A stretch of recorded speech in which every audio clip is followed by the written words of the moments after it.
नमस्कार। आकाशवाणी जयपुर अजमेर से प्रस्तुत है प्रादेशिक समाचार।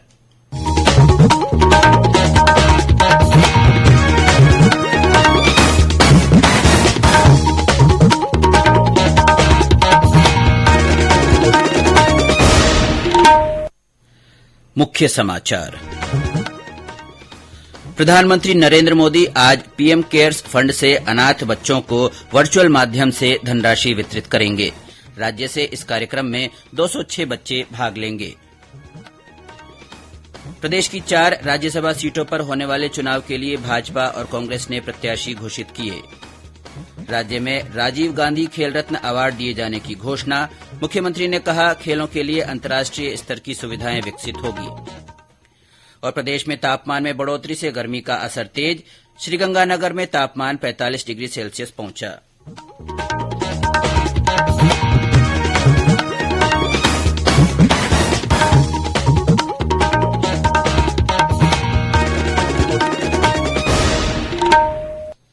समाचारों के साथ मैं अब्दुल हनीफ और अब समाचार विस्तार से।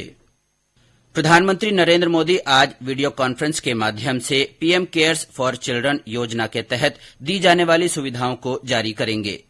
प्रधानमंत्री देशभर के लाभार्थियों से बातचीत भी करेंगे। प्रधानमंत्री स्कूली बच्चों के लिए छात्रवृत्ति हस्तांतरित करेंगे। इस कार्यक्रम के दौरान बच्चों को पीएम केयर्स फॉर चिल्ड्रन की पासबुक और आयुष्मान भारत प्रधानमंत्री जन आरोग्य योजना के तहत स्वास्थ्य कार्ड दिए जाएंगे। राज्य से इस कार्यक्रम में 206 बच्चे भाग लेंगे। इनमें 182 बच्चे 18 वर्ष से कम उम्र के और 24 युवा 18 वर्ष से अधिक के हैं। ये योजना प्रधानमंत्री ने पिछले साल 29 मई को ऐसे बच्चों के लिए शुरू की थी जिनके माता पिता दोनों या कानूनी अभिभावकों की कोविड से मृत्यु हो गई थी। यह योजना 11 मार्च 2020 से इस वर्ष 28 फरवरी के बीच मृत्यु की अवधि के लिए लागू की गई है।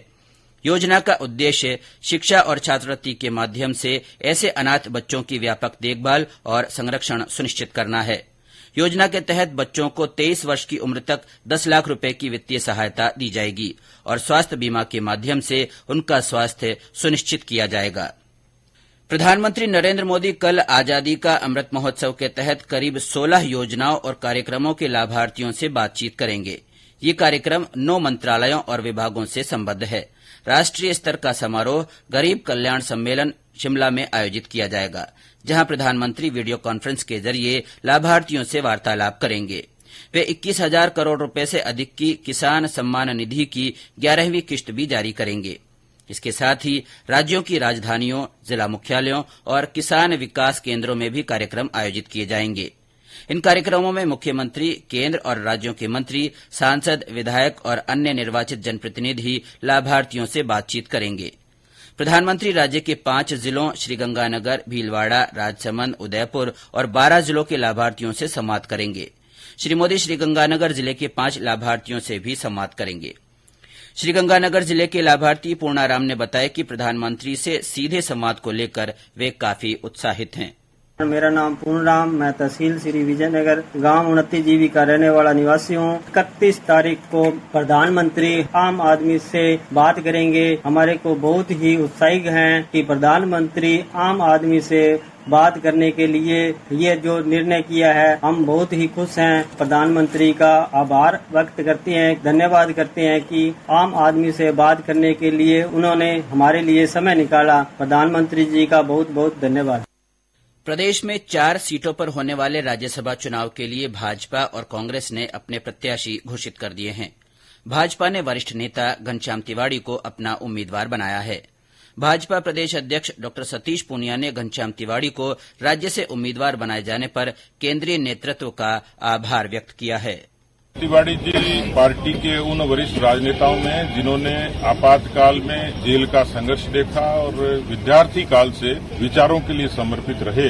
ऐसे वरिष्ठ राजनेता को राज्यसभा के जरिए अवसर देना, मैं केंद्रीय नेतृत्व का आभार व्यक्त करता हूं और घनश्याम जी का राज्यसभा में जाना और यहां की पार्टी को एक विशेष तरीके की मजबूती देगा। तो मैं घनश्याम जी का अभिनंदन करता हूं और केंद्रीय नेतृत्व का आभार व्यक्त करता हूं कि उन्होंने एक बहुत वरिष्ठ कार्यकर्ता को, राजनेता को सम्मान दिया है। कांग्रेस ने रणदीप सिंह सुरजेवाला, मुकुल वासनिक और प्रमोद तिवारी के नाम का ऐलान किया है। ये समाचार आकाशवाणी जयपुर अजमेर से प्रसारित किए जा रहे हैं। इन समाचारों को आप हमारी वेबसाइट newsonair.gov.in पर राजस्थानी में भी पढ़ सकते हैं। समाचारों के ऑडियो बुलेटिन भी वेबसाइट पर उपलब्ध हैं।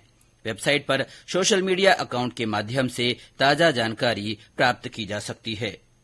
कंपटीशन की अगर आप कर रहे हैं तैयारी, तो उनके लिए ऑल इंडिया रेडियो पर हम लाए हैं अभ्यास, एक ऐसा कार्यक्रम जिसमें आप पूछेंगे सवाल व्हाट्सएप नंबर 9289094044 पर, या फिर ईमेल करेंगे abhyas.airnews@gmail.com पर, और हमारे विशेषज्ञ देंगे इसका जवाब।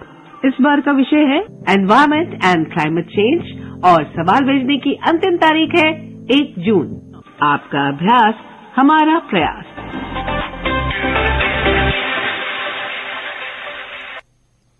समाचारों में आपका एक बार फिर से स्वागत है। मुख्यमंत्री अशोक गहलोत ने कहा है कि राज्य सरकार खेलों में अंतर्राष्ट्रीय स्तर की सुविधाओं का विकास कर खेल प्रतिभाओं को प्रोत्साहन दे रही है। श्री गहलोत ने कल जयपुर के सवाई मानसिंह स्टेडियम में Rajasthan high performance sports and rehabilitation centre, नवीनीकृत सिंथेटिक हॉकी एस्ट्रो टर्फ और बैडमिंटन इंडोर हॉल का लोकार्पण किया। साथ ही उन्होंने अंतर्राष्ट्रीय स्तर के पदक विजेताओं को सम्मानित भी किया। मुख्यमंत्री ने राज्य में खिलाड़ियों के लिए राजीव गांधी खेल रत्न अवार्ड दिए जाने की घोषणा की। राजीव गांधी ग्रामीण ओलंपिक 29 अगस्त से शुरू होंगे। इनमें 27 लाख से अधिक हर उम्र के खिलाड़ी भाग लेंगे। यह आयोजन राज्य में प्रतिभा खोज का एक बड़ा मंच बनेगा। आईपीएल क्रिकेट के फाइनल मुकाबले में गुजरात टाइटंस ने राजस्थान रॉयल्स को हराकर खिताब अपने नाम कर लिया है।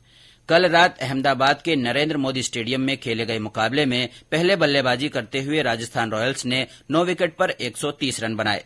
लक्ष्य का पीछा करते हुए गुजरात टाइटंस ने 7 विकेट पर 11 गेंद शेष रहते मैच जीत लिया। हार्दिक पांड्या को प्लेयर ऑफ द मैच घोषित किया गया। राजस्थान रॉयल्स के स्पिनर युजवेंद्र चहल ने इंडियन प्रीमियर लीग के 15वें संस्करण में पर्पल कैप और ओपनिंग बल्लेबाज जोस बटलर को ऑरेंज कैप मिली। प्रदेश के बूंदी शहर में 125 से ज्यादा ट्रांसजेंडर योग की निःशुल्क शिक्षा प्राप्त कर रहे हैं।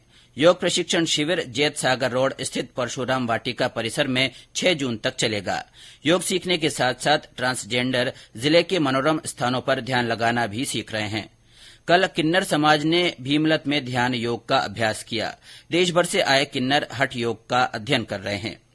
और अब आजादी का अमृत महोत्सव से जुड़े समाचार।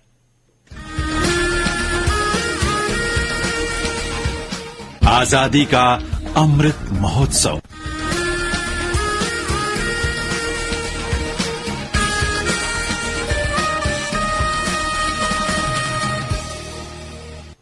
संसदीय कार्य मंत्रालय आज से आजादी का अमृत महोत्सव के तहत विशेष सप्ताह का आयोजन कर रहा है। इसके तहत मंत्रालय युवा संसद संबंधी एक प्रबोधन वीडियो का बड़े स्तर पर प्रचार प्रसार कर रहा है। लोकतंत्र की जड़ें मजबूत करने की दृष्टि से इस वीडियो में विभिन्न विचारों तथा बहस के माध्यम से समस्याएं दूर करने का प्रदर्शन किया जाएगा। और अब मौसम। प्रदेश में एक बार फिर तापमान में बढ़ोतरी से गर्मी का असर तेज हो गया है। मौसम विभाग के अनुसार पिछले 24 घंटों में सबसे ज्यादा 45 डिग्री सेल्सियस तापमान श्रीगंगानगर में दर्ज किया गया। इसके अलावा करौली में 44.6, चूरू में 44.2, बीकानेर और जैसलमेर में 43.3, कोटा में 43 और राजधानी जयपुर में 42 डिग्री सेल्सियस तापमान रिकॉर्ड किया गया। बूंदी से हमारे संवाददाता ने बताया कि जिले में कल देर शाम मौसम बदला और आंधी चली। इससे कई घरों के टीन टप्पर उड़ गए और पेड़ भी धराशायी हुए। विभाग ने कहा है कि राज्य में आगामी 3-4 दिन मौसम शुष्क बना रहेगा। बीकानेर और जोधपुर संभाग में जिलों में अगले 2-3 दिन 30 से 40 किलोमीटर प्रति घंटे की रफ्तार से धूल भरी हवाएं चलने की संभावना है। और अब अंत में मुख्य समाचार एक बार फिर। प्रधानमंत्री नरेंद्र मोदी आज पीएम केयर्स फंड से अनाथ बच्चों को वर्चुअल माध्यम से धनराशि वितरित करेंगे। राज्य से इस कार्यक्रम में 206 बच्चे भाग लेंगे। प्रदेश की 4 राज्यसभा सीटों पर होने वाले चुनाव के लिए भाजपा और कांग्रेस ने प्रत्याशी घोषित कर दिए हैं। राज्य में राजीव गांधी खेल रत्न अवार्ड दिए जाने की घोषणा की गई है। मुख्यमंत्री ने कहा है कि खेलों के लिए अंतर्राष्ट्रीय स्तर की सुविधाएं विकसित होगी। और प्रदेश में तापमान में बढ़ोतरी से गर्मी का असर तेज हो गया है।